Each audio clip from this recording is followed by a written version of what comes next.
Students, मेरा नाम विनीत पांडे और आप देख रहे हैं 2 क्लासेस। और आज इस क्लास में हम क्या पढ़ेंगे? Introduction to Euclid's geometry, NCERT exemplar exercise 5.1 के जो रिमेनिंग क्वेश्चन थे, क्वेश्चन नंबर 16 तक हमने कर लिया था, क्वेश्चन नंबर 17 to 22 इस वीडियो में हम करेंगे। बट इसके पहले एक इन्फॉर्मेशन, अगर अभी अभी आप इस चैनल पे बच्चों आए हो तो मैं आपको बता दूं कि इस चैनल पे आपको क्लास 9th का और क्लास 10th का भी, क्लास 11th का भी ठीक है ना, बहुत ही क्वालिटी कंटेंट मिल जाएगा।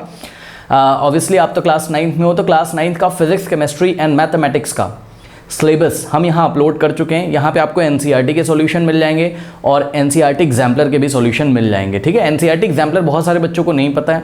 एनसीईआरटी के साथ साथ आप एनसीईआरटी एग्जाम्पलर को ज़रूर सॉल्व करें, उसमें बहुत ही इंपॉर्टेंट कॉन्सेप्ट छुपे रहते हैं, बहुत ही क्वालिटी क्वेश्चन उसमें बच्चों होते हैं। ठीक है, अब ये सारे चैप्टर्स के लिंक कहाँ मिलेंगे, कहाँ चैप्टर्स हमने पढ़ाया हुआ है, एनसीईआरटी कहाँ है, एनसीईआरटी एग्जाम्पलर कहाँ है, तो पिन कमेंट चेक करिए। पिन कमेंट क्या होता है? जो कमेंट सबसे ऊपर आ रहा है उसको पिन कमेंट बोलते हैं। वहाँ रीड मोर लिख के आ रहा होगा, उस पर क्लिक करिए तो पूरा सिलेबस वहाँ पे बच्चों ओपन होकर आएगा। वहाँ पे आपको अलग अलग चैप्टर्स के लिंक मिल जाएंगे। ठीक है, वहाँ से आप चैप्टर को फॉलो कर सकते हो, अपनी पढ़ाई को अच्छी तरीके से घर पर बैठ के कर सकते हो। ठीक है, अब कुछ बच्चों को लिंक नहीं मिलता है तो आप एक काम कर सकते हो, आप मुझे व्हाट्सअप कर सकते हो 7503644171 पे। ये नंबर आपको पिन कमेंट में भी मिल जाएगा। ठीक है, तो इस नंबर पे व्हाट्सएप करें अगर आपको किसी चैप्टर का लिंक नहीं मिल रहा है। करेक्ट।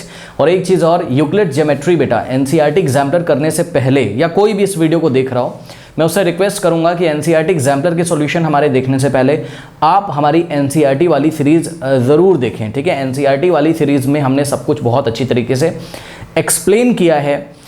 तो एनसीईआरटी एग्जाम्पलर के क्वेश्चन थोड़े से टेक्निकल क्वेश्चन होते हैं, अच्छे क्वेश्चन होते हैं, और इस चैप्टर में डिडक्टिव रीजनिंग है बच्चों। ठीक है, जो कि अभी 5.2 में आप आगे करना शुरू करोगे तो थोड़ा सा डिफिकल्ट यहाँ पे आपके लिए हो सकता है। ठीक है, तो एनसीईआरटी में हमने बहुत डिटेल में लेक्चर्स लिए हुए हैं, उसको पढ़ के आइए तो आपको यहाँ पे बहुत अच्छी तरीके से चीज़ें समझ में आएंगी। आइए स्टार्ट करते हैं आज की क्लास। क्वेश्चन नंबर 17 देखिए, Euclid belongs to the country. अब यहाँ आपको कंफ्यूजन नहीं रखना, आप सीधे याद रख लीजिए। ठीक है ना, Euclid belongs to the country Greece. Correct.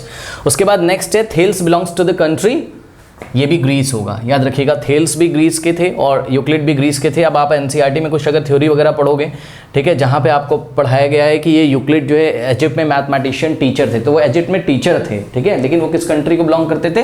Greece को। ये आप याद रखिएगा। Next is Pythagoras was a student of, हाँ भाई, अब ये पाइथागोरस स्टूडेंट थे किसके? थेल्स के। ये सब एनसीईआरटी में दिया हुआ है, वहीं से आया है क्वेश्चन। ठीक है ना, तो Pythagoras was a student of Thales. ठीक है ना, थेल्स की थ्योरम क्लास 9th-10th में आप पढ़ते हो। ठीक है, ट्रायंगल वाले चैप्टर में।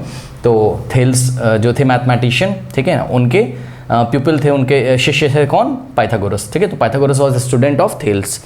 उसके बाद ये सब लर्न करने वाले क्वेश्चन हैं, इनको ध्यान रखिएगा, एग्जाम में आ सकते हैं बिल्कुल। नेक्स्ट क्वेश्चन नंबर 20 देखिए, which of the following needs a proof. हाँ भाई, इनमें से किसको प्रूफ की जरूरत होती है? थ्योरम को, एक्सियम को, डेफिनेशन को, या पोस्टुलेट को? अब देखो जरा, यहाँ पर एक्सियम को प्रूफ नहीं किया जाता है, आपको पता है। ये यूनिवर्सल ट्रूथ होते हैं जिसको मैथमेटिक्स में हम कहीं भी, मैथमेटिक्स की किसी भी ब्रांच में अप्लाई कर सकते हैं, तो ये तो हो नहीं सकता है। एक्सियम को प्रूफ की जरूरत नहीं होती है। ठीक है, पोस्टुलेट्स को भी प्रूफ की जरूरत नहीं होती। ये भी माने गए फैक्ट हैं जिनको ज्योमेट्री में हम, स्पेसिफिकली ज्योमेट्री में हम अप्लाई करते हैं। करेक्ट। डेफिनेशन को प्रूफ कहाँ किया जाता है? डेफिनेशन तो किसी भी क्वांटिटी को हम डिफाइन करने के लिए बताते हैं ना, कि भाई हाँ लाइन क्या है या पॉइंट क्या है, तो डेफिनेशन को कहाँ प्रूफ किया जाता है? तो ये भी नहीं हो सकता है। तो बचा क्या आपके पास? थ्योरम। ओके, और वैसे भी आप देखोगे क्लास 9th में डिफरेंट टाइप के थ्योरम्स क्लास 9th और 10th में आप प्रूफ करोगे, तो याद रखिएगा थ्योरम को प्रूफ की जरूरत होती है। ओके, नेक्स्ट क्वेश्चन नंबर 21 देखिए, Euclid stated that all right angles are equal to each other in the form of, अब ध्यान से बेटा जरा चेक करो, याद करिए, Euclid stated that all right angles are equal to each other in the form of, हाँ, अब यूक्लिड ने ये जो बात करी थी कि all the right angles are equal, all the right angles मतलब जितने भी 90 डिग्री वाले एंगल होंगे वो आपस में इक्वल होंगे ऑब्वियसली। तो ये इसने कौन से फॉर्म में बात करी थी? प्रूफ दिया था इसका, या इसका पोस्टुलेट था, या डेफिनेशन थी, या एक्सियम था? तो आपको याद हो, आप एनसीईआरटी उठा के देखिएगा, आई थिंक पोस्टुलेट नंबर 4 है। पोस्टुलेट नंबर 4 में यूक्लिड ने बताया था कि all the right angles are equal to each other. तो all the right angles are equal to each other, ये बात यूक्लिड ने अपने पोस्टुलेट के फॉर्म में बोली थी। इसका कोई प्रूफ नहीं था, ये एक्सियम नहीं थी, ये डेफिनेशन नहीं थी, इसका कोई प्रूफ नहीं था। ठीक है ना। उसके बाद नेक्स्ट क्वेश्चन देखिए स्टूडेंट्स, कह रहा lines are parallel if they do not intersect. अब देखिए यहाँ पे क्या बात बोली गई, lines are parallel if they do not intersect. तो यहाँ पे देखिए बच्चों, ये देखिए हमने ऐसे करके लाइन दो आपके सामने ड्रॉ करी हुई है। ये देखिए ये लाइन हमने दो ड्रॉ करी हुई है, ये लाइन L है और ये लाइन M है। कह रहा है कि लाइन्स आर पैरेलल, कह रहा है लाइन तब पैरेलल होंगी if they do not intersect, अगर ये इंटरसेक्ट ना करे, मतलब इसको अगर हम राइट हैंड साइड एक्सटेंड करें इनडेफिनेटली या लेफ्ट हैंड साइड इसको अगर हम एक्सटेंड करें इनडेफिनेटली, तो ये कहीं पे इंटरसेक्ट नहीं करती हैं, तो ये पैरेलल है। ऐसा डेफिनेशन, ऐसी बात इन्होंने बोल दी। तो क्या है ये क्या है, क्या बताया जा रहा है, ये क्या कोई पोस्टुलेट बताया जा रहा है? नहीं, कोई एग्जाम नहीं है, ये डेफिनेशन है। ठीक है, ये पैरेलल लाइन की डेफिनेशन है एक तरीके से। एनसीईआरटी में हमने आपको कई तरीके की डेफिनेशंस लिखवाई हैं क्लास कराते टाइम, प्लीज उसको फॉलो करिए।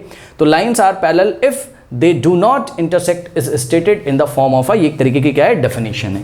तो option B is the correct option. Okay, तो इस तरीके से इन क्वेश्चंस को करेंगे स्टूडेंट्स। नाउ स्टूडेंट्स, जो आपका एक्सरसाइज 5.2 का सॉल्यूशन है और उसके पहले कुछ जो सैंपल प्रॉब्लम है वो एंड स्क्रीन पे आ रहे होंगे।